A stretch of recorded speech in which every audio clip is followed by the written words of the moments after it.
I want you to imagine it's a Saturday afternoon in late May. The weather is perfect, you got the family over, and you're doing the most American thing possible. You're standing over a grill in your own backyard. But as you're flipping those burgers, I want you to look over your shoulder. Because according to the newest set of environmental standards being cooked up in DC, that grill, that simple piece of backyard machinery, is now a major contributor to atmospheric carbon and localized particulate matter. I'm not making this up.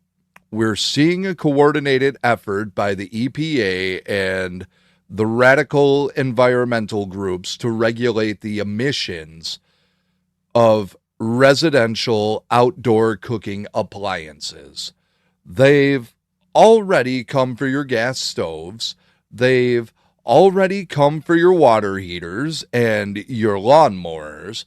And now they're setting their sights on the American backyard. They want to tell you that your summer traditions are a threat to the planet. They want to turn private family moments into regulated government events. And the reason is simple. It's about control. It's about making every single aspect of your life, down to how you cook a steak, dependent on their approval and the green mandates. Courage, compassion, faith, freedom, truth. Welcome to Courage in the Darkness with your host, Philip Roberts. It's time to awaken America. We have to look at the playbook that they're using here. It's the same one that they use to ban the gas-powered leaf blowers and lawnmowers in California and New York. They start by publishing studies that claim a single hour of charcoal grilling is equivalent to driving a car 100 miles. It's junk science. But they use it to build public health justification for regulations. Right now, the EPA is looking at new air quality standards that would specifically target wood and charcoal burning appliances. They aren't going to kick down your fence today, but they're going to make it impossible for companies to manufacture the grills that you love. They'll slap carbon fees on charcoal and wood pellets until only the wealthy can afford a real barbecue. This is the Green New Deal by 1,000 cuts. They know they can't pass a law banning you to grill in Congress. Voters would revolt. So they do it through the back door of bureaucracy. They use unelected experts at the EPA to write rules that bypass the people that you've actually voted for. Why do they care so much about a backyard grill? Because the backyard is the last bastion of true American privacy. It's where you gather with your community outside the reach of the managed public square. The left hates anything they can't monitor or subsidize.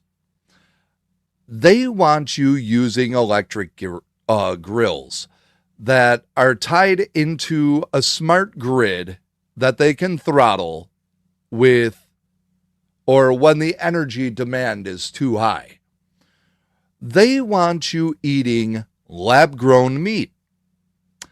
They're subsidizing, well, they tax the local rancher out of existence. When they attack the grill, they aren't just attacking a cooking method. They're attacking a way of life. They are attacking the idea that a man has the right to be left alone on his own land. They want a country of compliant consumers who live in high-density apartments and eat what the government tells them to eat. But we ain't built for that. We're a nation of explorers, pioneers, and yes, backyard grillers. And we don't need a permit from D.C. to have a cookout. The war on the grill is just the latest chapter in their war on common sense.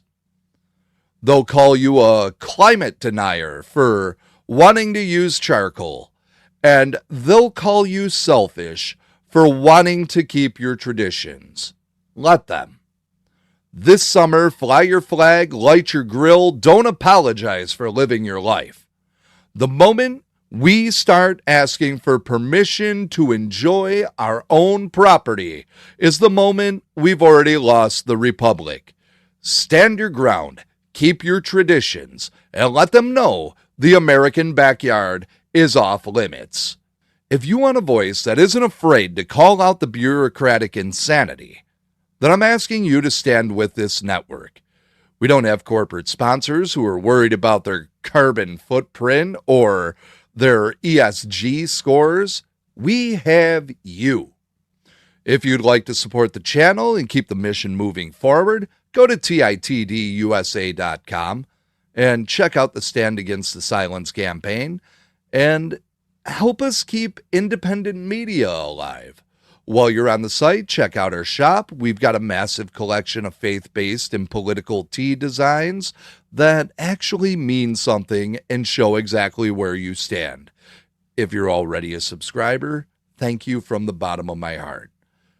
You're the reason I can keep the lights on and the truth flowing. Find us on Rumble, YouTube, Spotify, Apple Podcasts, and Patreon. Subscribe wherever you listen, leave a review, and share this episode with your neighbor. Maybe while you're both out grilling this weekend.